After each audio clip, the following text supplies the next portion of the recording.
Friends, कैसे हो सब। लेक्चर 1 में मैंने जो कवर किया था वो आपका किया था 1905 तक। ठीक है, थोड़ा सा रिवाइज कर देते हैं। मॉडर्न हिस्ट्री जो पढ़ रहे हैं हम, एक्चुअल में इसमें जो स्टार्ट है मॉडर्न हिस्ट्री आपकी, वो आपको याद होना चाहिए। कंपनी रूल कंपनी रूल जो था वो 1773 से 1858 तक रहा। इसी के दौरान में 1857 में जो रिवॉल्ट हुआ था, इसको फर्स्ट वार ऑफ इंडिपेंडेंस बोलते हैं। इसके कंसिक्वेंस में आगे फिर तुम्हारा 1858 का एक्ट आ जाता है, government of India act. Government of India act नाम ही है इसका, बाकी ये ब्रिटिश की ही चाल थी, ब्रिटिश का ही रहा। और इधर आगे क्राउन रूल इंडिया में। क्राउन रूल जो है इसका मतलब हो गया कि अब ब्रिटिश जो है इंडिया को रूल करेंगे। तो ये रूल किया उन्होंने 1858 से लेके 1947 तक, इसको बोलते हैं क्राउन रूल। तो ये मॉडर्न हिस्ट्री को दो जो पार्ट्स में है इसको पढ़ना है। तो इसी दौरान में जैसे 1858 के बाद जो है इम्पॉर्टेंट जो इवेंट है, जो इम्पॉर्टेंट है, जैसे सिलेबस में होता है कि नेशनल मूवमेंट कि एज एन इंडिया आज की डेट में जो इसको हम इंडिया बोलते हैं, एज ए नेशन बनने के लिए कौन कौन सी मूवमेंट चली हैं। ठीक है, तो 1885 से ही एक्चुअल में स्टार्ट हो जाता है। तो पहली फॉर्मेशन जो होती है INC की फॉर्मेशन होती है, इंडियन नेशनल कांग्रेस की। और इसको भी हम दो फेज़ में पढ़ते हैं, एक होता है मॉडरेट फेज़ और दूसरा एक्सट्रीमिस्ट फेज़। तो मॉडरेट फेज़ जो है 1885 से 1905, और इसके बीच में जितना जो भी होगा वो इसमें अलग से पढ़ना है, इसके बीच में जो इवेंट हुए हैं। और एक्सट्रीमिस्ट हो गया जो 1905 और 1915 के बीच में जो इवेंट हुए हैं। तो मॉडरेट कौन कौन से थे, जिसे आपने याद रखना, दादा भाई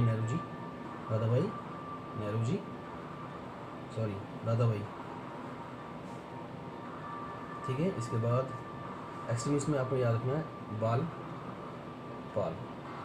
बाल पाल, ठीक है। और साथ में अरविंद घोष। ये हम चार याद रखने कि बीच are the following are the leaders of the extremist. तो आपको ये पता होना चाहिए मॉडरेट में, बाकी मॉडरेट में आते हैं। फिर इसके बाद अब ये वाला पढ़ने जा रहे हैं कि 1905 और 15 के बीच में कौन कौन से इवेंट हुए हैं। ठीक है, अब पढ़ के रहे हैं क्राउन रूल, ब्रिटिश रूल जो है इंडिया में था, उस दौरान में एक्सट्रीमिस्ट के टाइम में क्या चल रहा था, अभी वही पढ़ने वाले हैं। ठीक है, इसके बाद जैसे ये ख़त्म करेंगे, इसके बाद गांधी एरा स्टार्ट हो जाता है 1950 से लेकर 1947 तक, the father of nation Gandhi ji. ठीक है, हम पहुँचे थे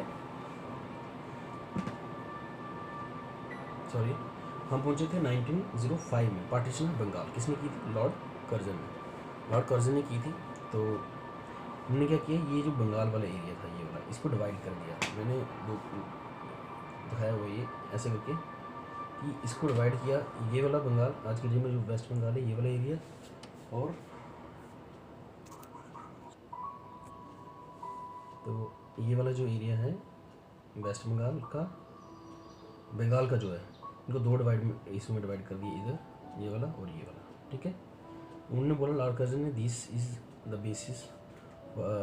because of the administrative reason, कि इसको हम एडमिनिस्ट्रेट नहीं कर सकते, बहुत बड़ा एरिया है, तो इसको एडमिनिस्ट्रेटिव रीज़न की वजह से हम इसको डिवाइड करेंगे। But the real purpose was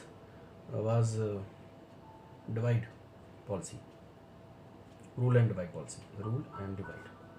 policy. समझ गए?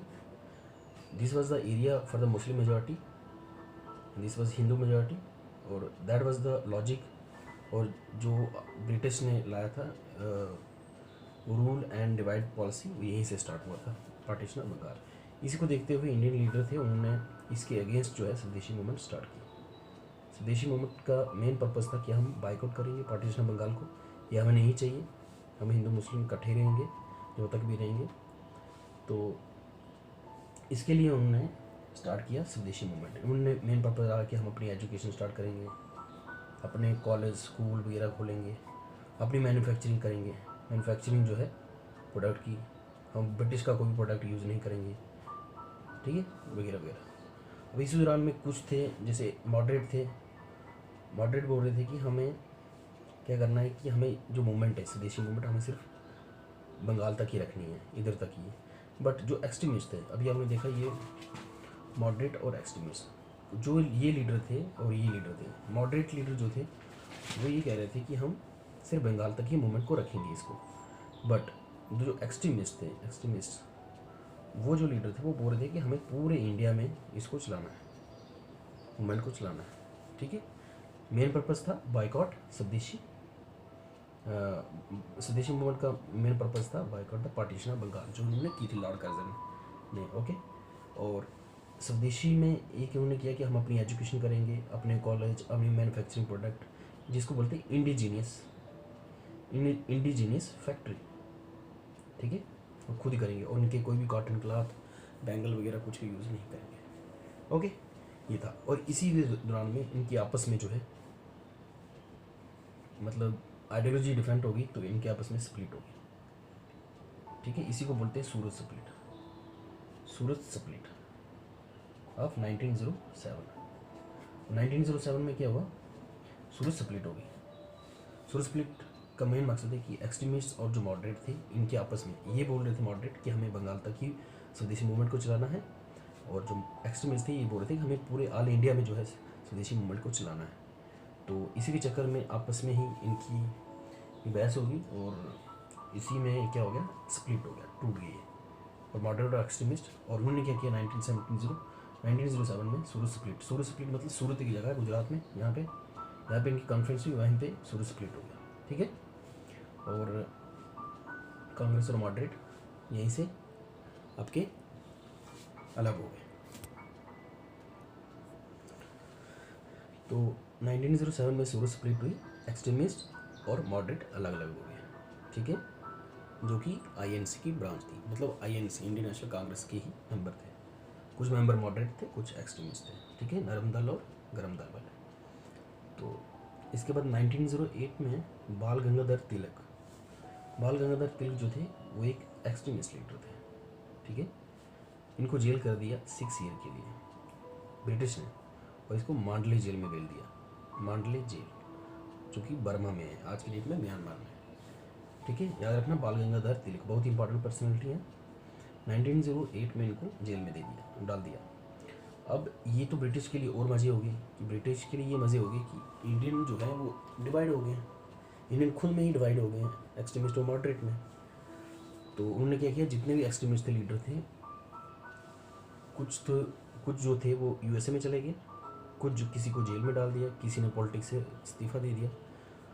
तो इनका ये होगा। अब जो मॉडरेट बचे, पीछे के बचे मॉडरेट को जो उन्होंने लॉलीपॉप दिया, जिसको बोलते हैं 1909 गवर्नमेंट ऑफ इंडिया एक्ट, ठीक है।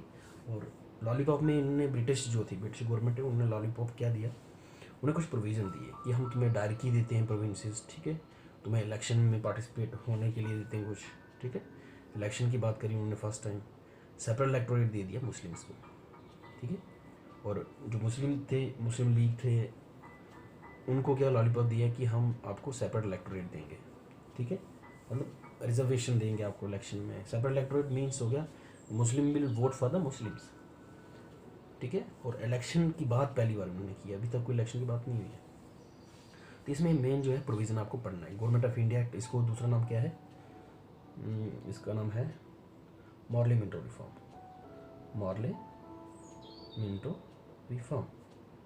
इसका दूसरा नाम क्या है 1909 वाले एक्ट का, मॉर्ले मिंटो रिफॉर्म्स या फिर government of India act 1909। Morley Minto reform में प्रोविज़न क्या थे, डायरी की दी उन्होंने, इलेक्शन की बात करी, सेपरेट इलेक्टर मुस्लिम्स, ये 3 चीज़ें याद होनी चाहिए। दूसरा नाम इसका मॉर्ले मिंटो रिफॉर्म। इसके बाद क्या होता है कि जैसे आपको पता है कि बाल गंगाधर तिलक जेल में कर दिए थे उन्होंने, अब इनकी 6 साल पूरे हो जाते हैं, और 8 6 14, और 14 में क्या होता है कि आपका 1914 में बाल गंगाधर तिलक जो है जेल से वापस आते हैं 1914 में, ओके। एनी बेसंत एक